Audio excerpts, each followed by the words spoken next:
Thank you, Sophie. Hello, I'm Jennifer Jones with the headlines in Wales.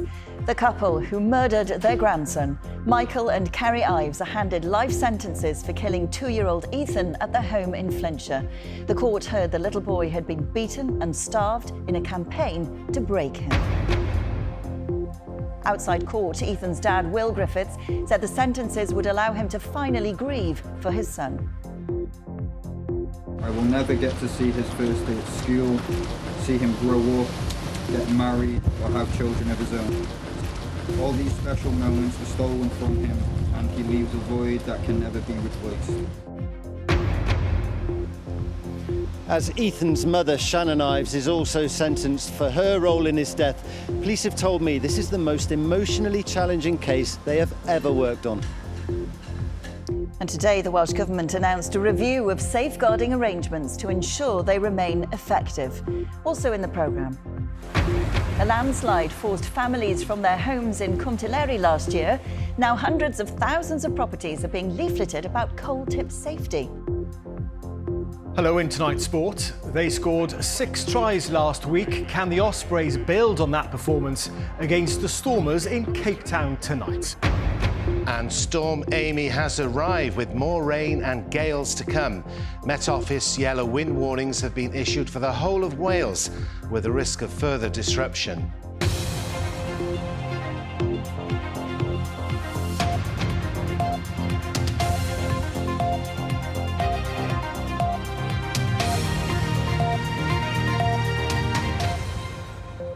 Good evening, Noswaith Dda. A couple who starved, beat and murdered their 2-year-old grandson in what the judge described as a campaign to break him have been handed life sentences. Ethan Ives Griffiths died in 2021 after weeks of abuse by the very people who were meant to love and care for him. His grandfather, Michael Ives, was told he will serve a minimum of 23 years in prison. His grandmother, Kerry Ives, will serve a minimum term of 17 years.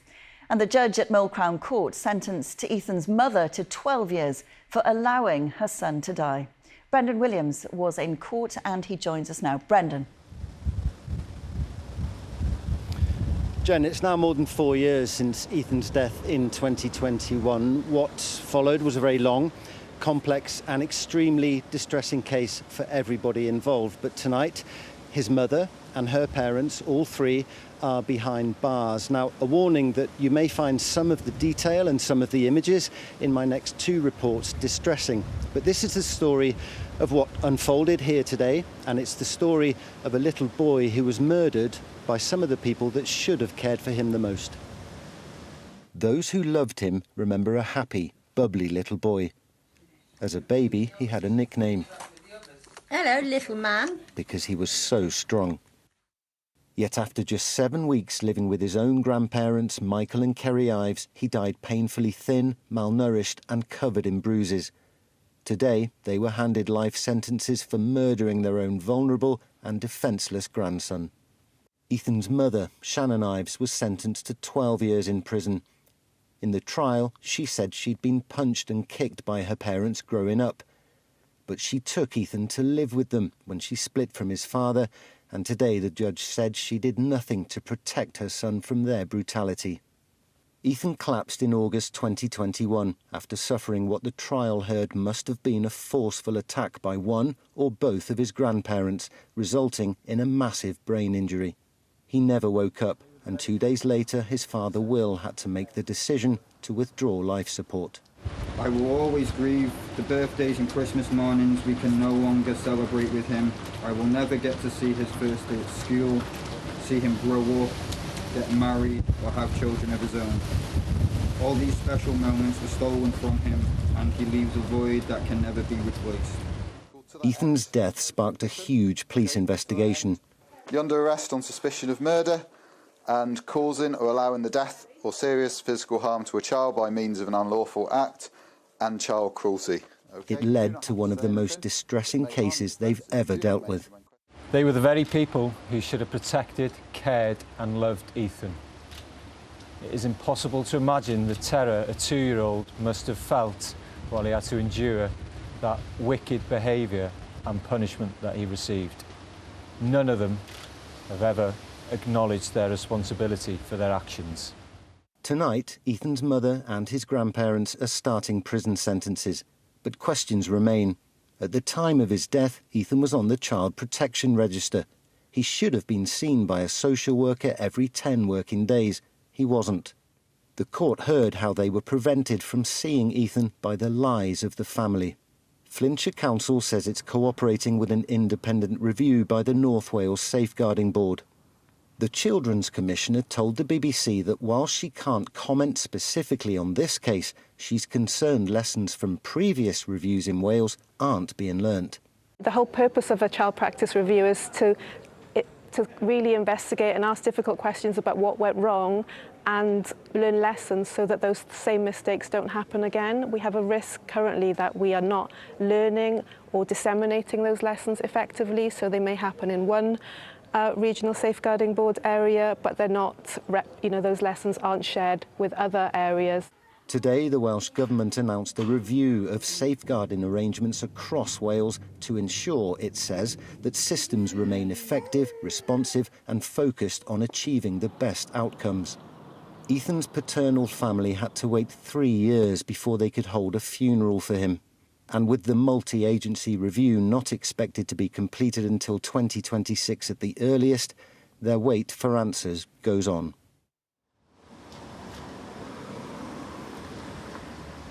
Well, I've been following this case for several months now. I filmed with BBC Wales as well as for a documentary on the BBC iPlayer, and during that time I've spoken at length with members of Ethan's family as well as with those who investigated this case, and I can tell you that all of them are struggling to come to terms with this.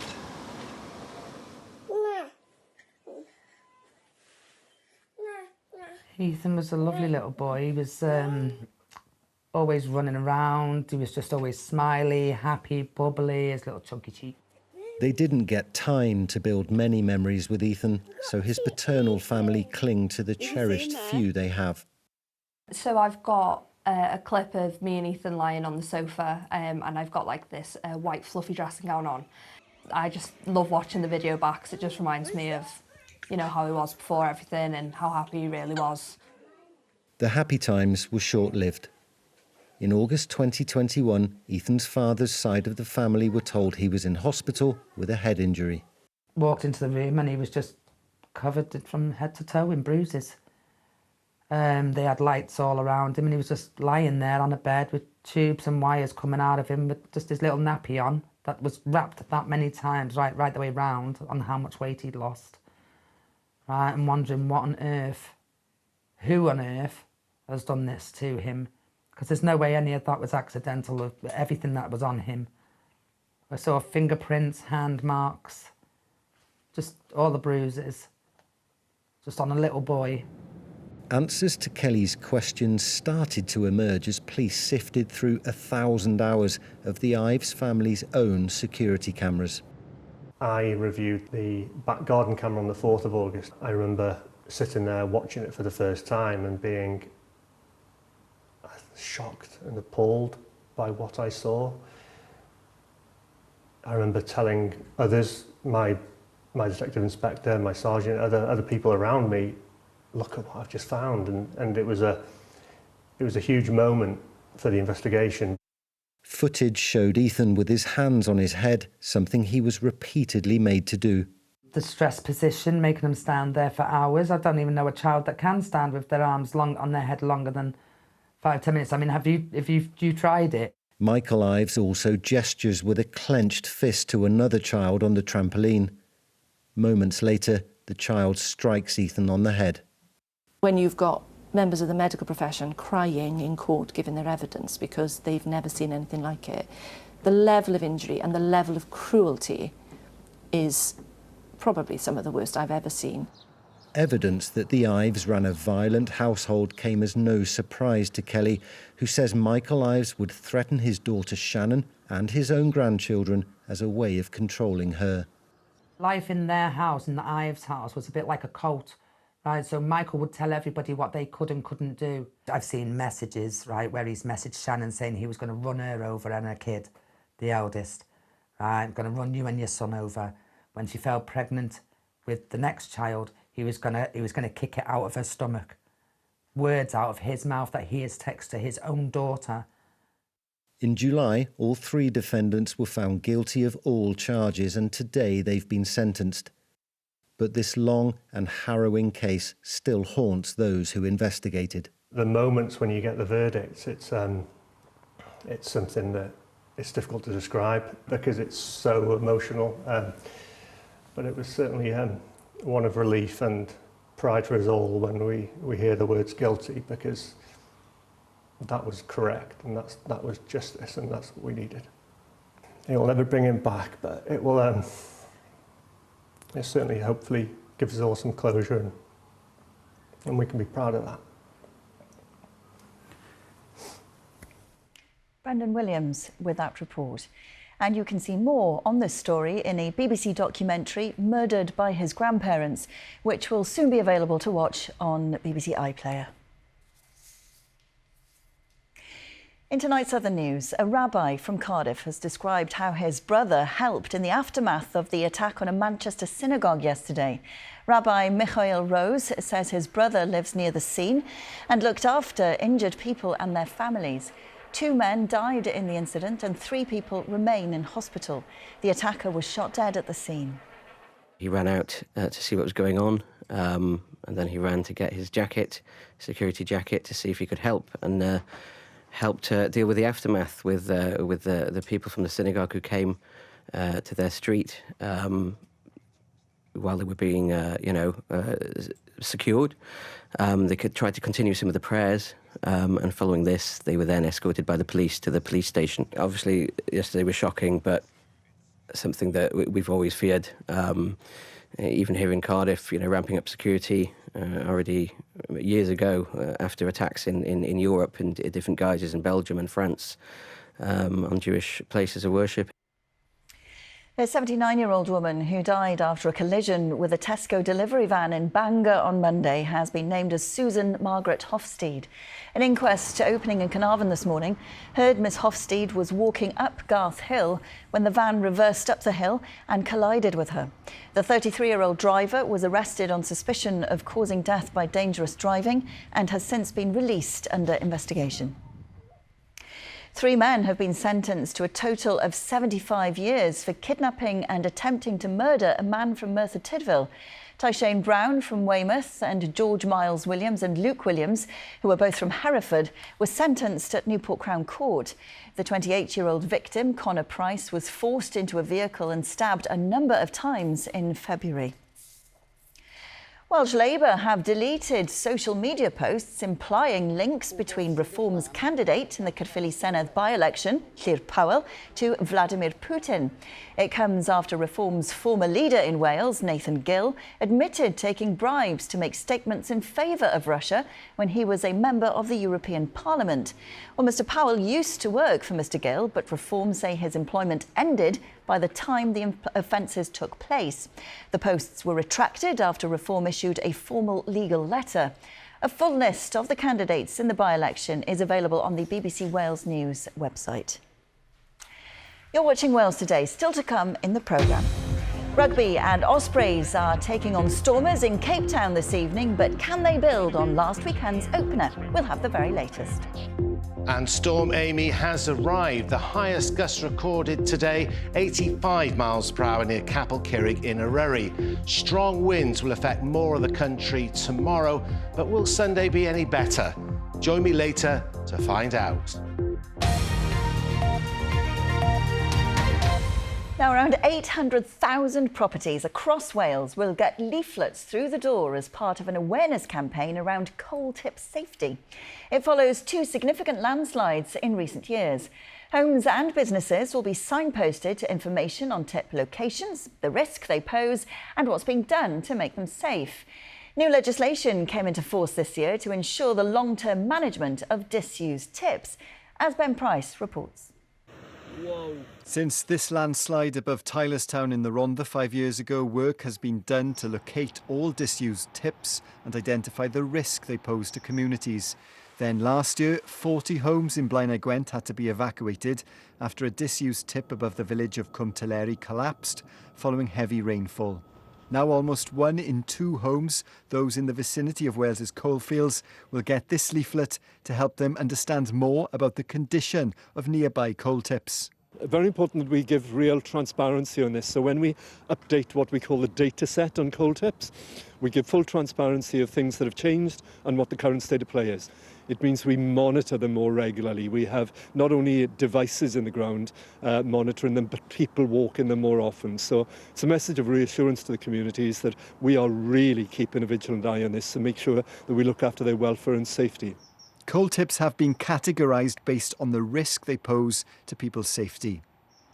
The highest risk tips are listed as Category D and require 2 annual inspections. Category C tips are also high risk and must be inspected once a year. Category B and A tips are either low or very low risk. Rhondda Cynon Taf has the most number of high-risk tips. Merthyr and Caerphilly also have more than 50 of them. You can just about make out the Bedwas tip in the background there rising above the houses. Now it's a Category D tip, therefore it's seen as high risk and could pose a potential threat to public safety.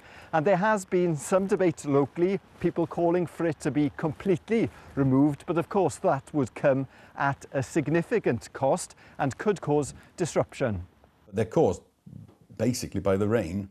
As a keen walker, Stuart Adams from Caerphilly has spent a lot of time on coal tips across the South Wales valleys.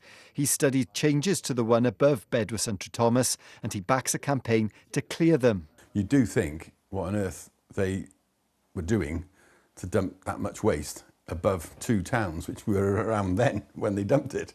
So I do always feel quite exasperated at the stupidity of it. My instinct would be to clear them, but I understand that's almost probably an impossible task. The Welsh Government says more than £200 million will have been spent on coal tip safety in the next 3 years, as coalfield communities will be hoping never to experience scenes like this again. Ben Price reporting there. A new 3-ton weight limit is in place on the Menai Suspension Bridge, meaning it's open to cars only. It comes after investigations found bolts under the bridge, which connects Anglesey to the Welsh mainland, need replacing.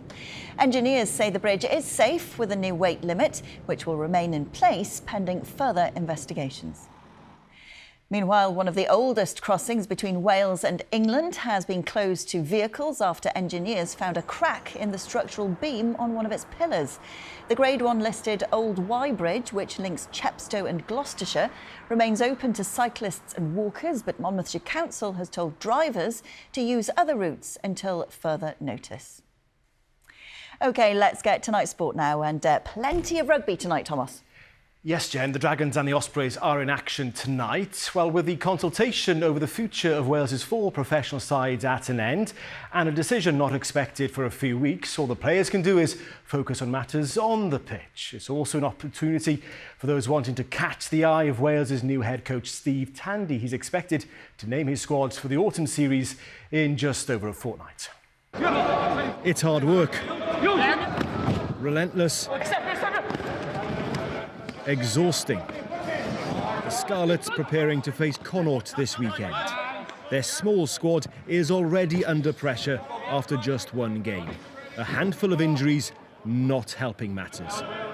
After defeat to Munster last week, and with 3 tough games to come against South African sides, picking up points this weekend, vital. I think the big thing for us is that we go out there and perform the way we can, and I think that the rest of it will look after itself. Connaught have been on a good run of form really the last couple of weeks. You know, I've seen their pre-season games. They've obviously got Stuart Lancaster back involved now, and yeah, they look a good unit. So it's going to be a tough opposition for us, undoubtedly. But for us, it's about going out there and improving on what we did last week. At Rodney Parade, the Dragons squad together for a team photo. But they haven't had too much to smile about of late. That's because of a losing streak stretching back 18 games. Tonight, they face the Sharks, the South African side that started that miserable run. They'll be very physical when they come here, and you know, I'm pretty clear on what they're going to bring. Big pack, they're going to be physical, and they'll try and dominate space when they see it. They've got a very good offload game on the edges when they allow them. So we know it's coming.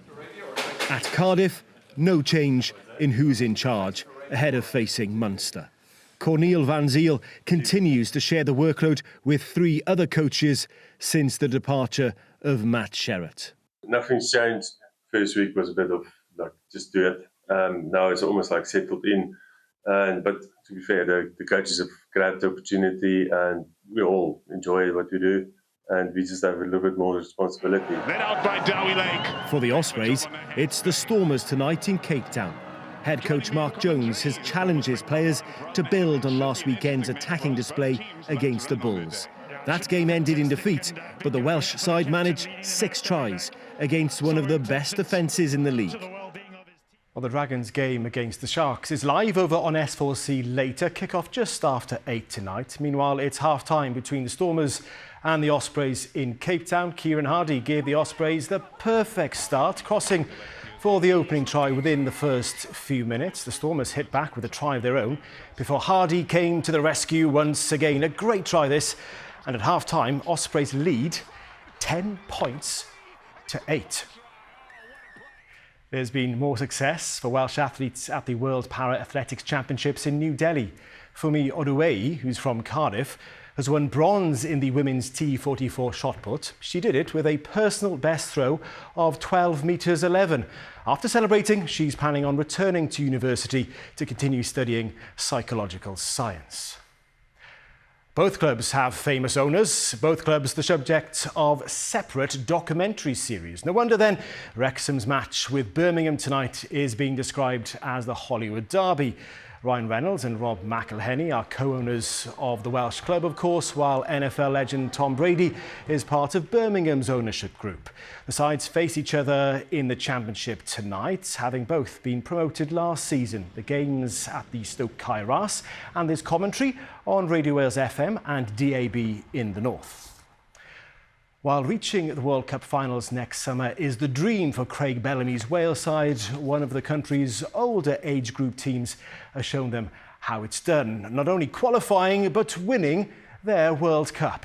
We caught up with Wales's over 70s last month before they travelled to Japan for the tournament.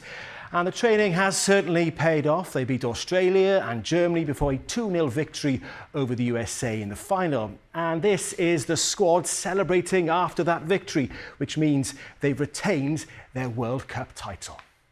Wales back-to-back World Cup winners. It sounds good, doesn't it, Jen? It does indeed, Tom. Well said. Thank you very much and congratulations to them. And finally, if you're a Swiftie, you will be well aware that Taylor Swift's new album, The Life of a Showgirl, was released this morning.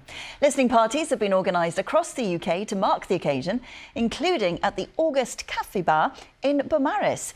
The Taylor Swift-themed cafe was opened after the success of their Taylor Swift-themed shop next door. Well, earlier, the Swiftie Cafe on Anglesey hosted a gathering to celebrate the album's release. It's just been really lovely because normally the cafe, even though it's a Taylor Swift cafe, we get other people coming in and they tend to say, oh, the music's a bit loud. But today we just made the cafe a Swiftie-only event so we could blast out the album because there's some corkers on there. Some of the songs are just brilliant and we just wanted it, you know, as loud as it can be, and everybody just sat round knowing that they've all come there for the album launch, not just for a scone and a cup of tea. And I just think, you know, this lady brings so much joy to so many people. I just think she's a genius, to be honest, a musical genius. Sounds like lots of fun. OK, let's head straight over now to Derek for the latest on Storm Amy. Derek. Hi, Jen. Yes, the weather has taken a turn for the worse today with heavy rain and strong to severe gale force winds.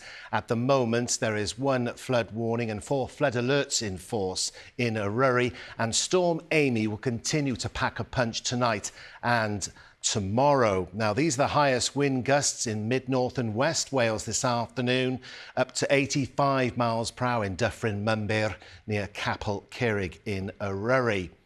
And the wind has brought down a few trees like this one in Pembrokeshire. Met Office yellow warnings have been issued. Wind gusts 50 to 70 miles per hour in the north and west parts of Powys.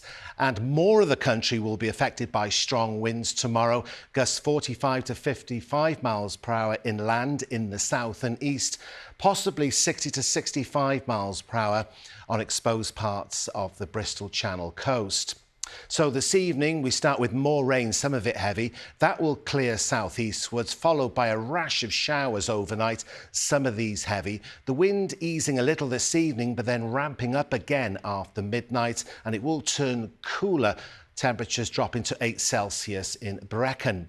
Now tomorrow the centre of the storm, Amy, will be close to Shetland. Lots of isobars across the UK. That's the reason for the strong winds and gales. So expect more travel disruption. Power cuts could occur as well, together with a risk of further falling trees. So tomorrow will be a windy day more widely. Strong winds and gales, some rain and squally showers, but some sunny intervals in the mix as well. And cooler than today, the high around 14 Celsius, 57 Fahrenheit. Now, Sunday will be less windy, but still breezy with a scattering of showers, some dry weather and glimpses of sunshine as well. And temperatures a shade higher than tomorrow, up to 16 Celsius in a few spots. That's 61 Fahrenheit. If you're taking part in the Cardiff Half Marathon on Sunday, good news. It's looking dry, still a bit breezy, a few sunny intervals, the temperature rising from 15 Celsius at the start to 17 degrees in the afternoon. Good luck to all the runners, including our very own Sue Charles. Next week looks drier than average, a little rain and drizzle, turning milder as well, with signs of high pressure arriving later in the week. I leave you with a summary for the weekend. Saturday, the windiest day with gales, less windy on Sunday. Jen. Derek, thank you very much. And let's get a reminder of our top story before we go. A couple are handed life sentences for killing their grandson, 2-year-old Ethan Ives Griffiths, at their home in Flintshire. The court heard how Michael and Kerry Ives had a campaign to break him. Ethan's mother, Shannon Ives, was jailed for 12 years for allowing her son's death. All the hopes and promise of the life he should have had were taken from him. You, his grandparents, Michael and Kerry Ives, murdered him. And you, his mother, Shannon Ives, allowed that death. And that is Wales Today. We'll have a roundup of the headlines for you at 10:30 tonight. But until then, we're out. Bye-bye.